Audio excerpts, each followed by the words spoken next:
We're talking about the two best teams left in the playoffs, in my opinion.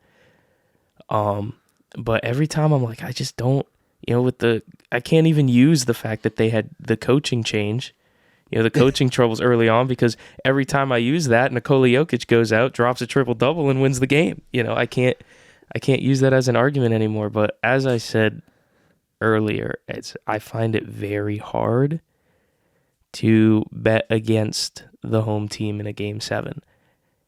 There are exceptions. LeBron. 2016. I couldn't have been the only person. Now, again, I was even younger than I am now. I was 14, 15 years old. It was that finals was like a week before my birthday, so I was 13 maybe.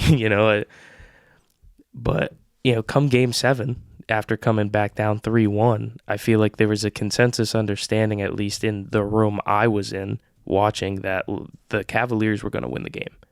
And that momentum is such a big thing. And although the Nuggets won the last game, the way that they've been trading, they've been trading wins back and forth. Who really has the momentum? And if momentum is such a big factor, okay, the Nuggets just won Game 6. The Nuggets also won Game 6 at home. How much does that play into the momentum? And it is very, very interesting to see. But again, home team, Game 7, you just got to do it. The MVP. Yeah, I think maybe Jokic should be MVP. I don't disagree with that statement. You said that earlier. I don't disagree with it. I mean, you average a triple-double as a center.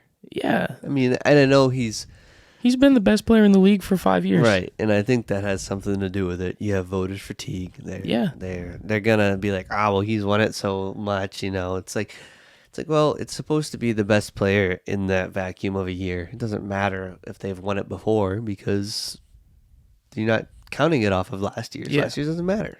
We're talking about this year. Now, I think the hypothetical is cool though, right? Because you always have these situations where you're like, well, I mean, if this person was against this person and da-da-da-da. Well, the two finalists are playing each other in a Game 7 in the playoffs. That happened last year in the NFL too, with the Bills and the Ravens. Yes, yep. Now, I know the voting, I'm sure the NBA is the same way. The voting's done before the playoffs. I'm definitely more in touch with baseball and football than I am basketball. But, you kind of had again, we're talking about LeBron and just a general feeling that whoever won that game was the MVP. Yeah. Maybe it's, who's the rightful MVP here. Right. And so it'll be interesting. You got to think, like, what if the positions were changed,